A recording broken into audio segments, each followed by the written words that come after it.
Marriage is honorable. The Bible says marriage is honorable. Hebrews chapter 13, I think it's around verse 4. Marriage itself is honorable. It's a very wonderful and honorable institution that God gave to the earth to keep it clean and keep it holy, and to keep different diseases from spreading, to just have order in the earth. And that's the first institution that he set up. I think it's people who make marriage dishonorable. It's people who make marriage dishonorable. I'm just continuing on from the conversation I was having with y'all the other day about a friend of mine who said he was going to get married, but he was a player. And I had to check him on that, and I don't think he's going to marry her. I think the woman has some money, and I think he was just kind of excited about the money. And see, that's what I'm saying. You have to do a good job of vetting people. And he's watching these videos, trust me. And but I'm very honest with people. I think people love my honesty when I talk to them, but I do it in love, and I'm doing it to help them out. I'm not being mean or trying to just crush people's lives or nothing like that. People who know me know that I help them in love, and I speak to them in love. That was the prophet's job and assignment. And that's what the light of the world and salt of the earth, that's what we do. And you have to develop it as a skill and a people skill, and people will appreciate the gift of God in you. Uh, yeah, you have to do a good job of vetting a person and seeing if they fit into your life. Does a person fit into your life? Are they, first of all, do they have the same belief system that you believe? Do they believe in Jesus? Do they believe in the Jesus of the Bible?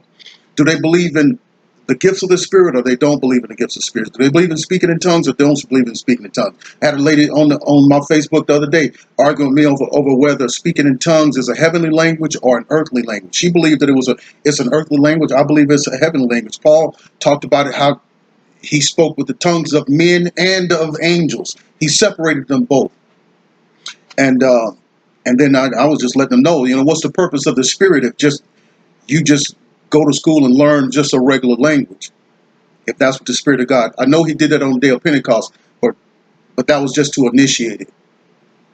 But does the person have the type of family plans that you have? How to raise a family? Finances. How do you deal with finances? Do you have a job, or do you not have a job? Are you trying to be a rapper? And here you are, 55 years old, and you got plans to be a rapper. Are you waiting on a lawsuit?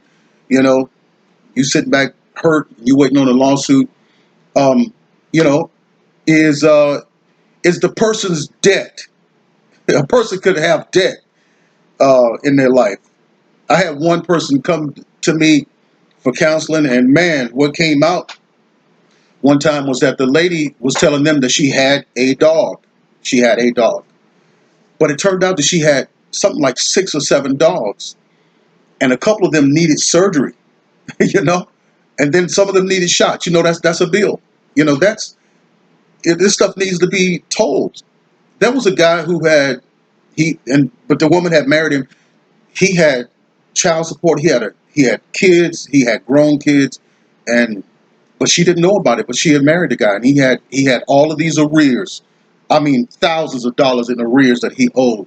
All of this stuff needs to be disclosed. And good counseling, that's the purpose of going through counseling and all that kind of stuff. Sometimes we meet somebody and we love them. We've been looking for that love. We've been looking for that person to share these emotions and feelings with. Because we're earthly, and we want to experience the earth, right? We want to experience the physical. But as a child of God, you've got to take and put the same amount of value, or even more value, in the eternal, in the spiritual side. Because these people that live here on the earth, the Bible calls them in Revelations the inhabitants of the earth, which means earth dwellers, that they had spent all of their hopes and all of their dreams and their futures and forever and all eternity here in the earth. That's what they've deposited all of their hopes, all of their futures, and all of their investments. But for the believers, we've got to invest into the other side, the eternal. We know that heaven is real. We know that hell is real. So we've got to live our lives based on that eternity, on that reality. And if you're living your life on that reality, well, then you've got to sacrifice the needs of the physical sometimes. The needs of the physical, yes. You want to be sexual with somebody, yes. I understand that. We totally understand that. But if you get caught up into that game, the flesh, it's a beast, and it can be insatiable. And that habit, it starts snowballing, and you can't stop it. And that's what I was talking about. A player don't change his stripes and her stripes. For example, the woman at the well, you know, she had issues. She had the issues. Or some of you that's listening, I've heard people preach that the men had the issues, the five husbands. Jesus met her and said, he exposed her, you got five husbands. You have well said. The woman said, I have no husband. And Jesus said, yes, you have well said that you have no husband, because you have had five husbands, and the man that you now have is not yours. And he blew her away with that. And he was just showing her every step of the way. This woman, she had a great need, and she wasn't getting it from the men. The first husband, you think, was it the first husband's fault? Was it the second husband's fault? Was it the third husband's fault? It was none of their fault. She had the issue. The woman had the issue. There's a lot of people out there that y'all know in church that's marrying people. They end one marriage and out of another one, in relationships and in and out of relationships. They are the ones with the issue. You can't blame the first husband, the second, third, fourth. You can't blame any of them. The issue lied within her. And if you read that story, I think it's in John chapter 4. For sure, it's in John chapter 4. Jesus met her at the well, asked her for water. Isn't that amazing? That the Lord from heaven, who made everything, made the greatest and deepest seas, made the clouds, is asking for water. And he's doing it just as a test. And she says, y'all Jews don't have no dealings with us Samaritans. And so he said, well, if you just knew who was asking you, who it was that was asking you, you would have given me, you would have asked of me, and I would have given you water that you never would have thirsted again. And then she finally said, sir. When she said, sir, he had her attention. And then he goes on to let her know that I can give you water that will satisfy your needs. And he goes on to prophesy to her about her situation. She began to bring up religious conversations about Jacob's well and places of worship. That was her desire.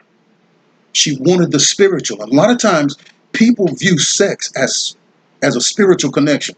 And it is, but when it's fornication, it's really attracting demonic spirits. And you're becoming one, as Paul said, you become one with a harlot. Or like if you have sex with somebody you're not married to, you become one with them. And that person, you don't know who they've been having soul connections with. Well, anyway, some people just make a habit out of getting married, and they have all types of issues. The first thing that you want to know is, does this person fit into your life? You can't treat your life like a trash can, because marriage is honorable, right? Well, then, if it's honorable, we've got to go through the right process. We've got to go through counseling time. I need to know who you are. I need to know where you come from. I need to know how you think. I need to know your political views. Because really, to me nowadays, political views are spiritual. They are very deep. Because I have seen some stuff that's going on now in the political realm. It is like the manifestation of demons, and it's tremendous. And the person that I am looking for is beyond the physical part. You got to have the spiritual part. You got to have the political part. You got to have the financial part. All of that. All of that. And so you just don't just bring people into your life and just trash can them into your life. And my life isn't a trash can, and your life should be like that too. You don't just, because your personal space, your life, is connecting with somebody that you don't really know, and this person now, you've invited them into your personal space. This is your space. This is your living space. This is your secret places, your secret space, and you've given this person access to it, and they could bring trash and garbage in there, and it could ruin your life. So some people just jump up and in 3 months, 4 months, 5 months, they're married. And then, they're excited. They're sharing pictures all on Facebook. And then all of a sudden there's nothing. Then all of a sudden now they got another picture up and there's a new marriage. There's a new guy and a new woman right there. And they get married and they go, oh, they're excited. Then all of a sudden it kind of dwindles down. You don't hear nothing. Then all of a sudden that person has issues, very serious issues. And to go back and blame all the ex-wives and ex-husbands these people have been with is foolishness. The woman at the well had the issue, and Jesus dealt with that issue. And if you have issues, don't try to mask them, cover them up. Don't do that. The best thing to do is just deal with it. Finally come to face with your issues and bring it before the Lord and be honest. And then you get healed.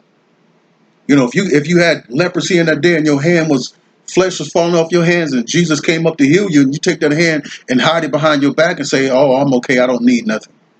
Well, then that hand is not going to be healed. But when you put it out there, like the man said, he said, "Lord, if you touch me, I'll be made whole." He didn't hide the sin. He didn't hide the leprosy. You know, don't hide the issues and just expose it and let God deal with it. Man, I just hope, I've said something just help somebody out, because a lot of times people are looking for love. Yeah, this is, man, the single internet things are blowing up. Christian dating online and all kinds of hookups. People are looking for it. People are looking for it. But before you start looking, is everything cool with you? Is everything in place with you? Do you, all the struggles?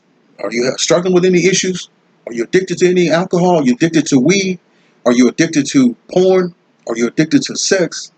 Are you on the DL? All these things you need to straighten out, because you can't bring somebody into your life and use them as some kind of experiment. Man, maybe if I got married, I wouldn't have these desires for different sex, for same sex. Don't do that, because you're gonna ruin somebody's life. Okay, you come home and find you in bed with the mechanic, and you're a man. So don't experiment with anybody. It's ungodly to do that. Taking somebody's life and you're just experimenting with their life, and you already knew who you were before you got married, but you didn't disclose to the person that you married, and they innocently tied this self to you, and here you are pulling them into your struggle. Well, anyway, I hope everybody's having a pleasant day. I'll talk with y'all some more. I would like to talk to y'all about some stuff about the financial stuff. What's a deal breaker when it comes to finances with people? All right. Well, we'll talk it up. We'll chop it up. Y'all be blessed. Like, share, and subscribe.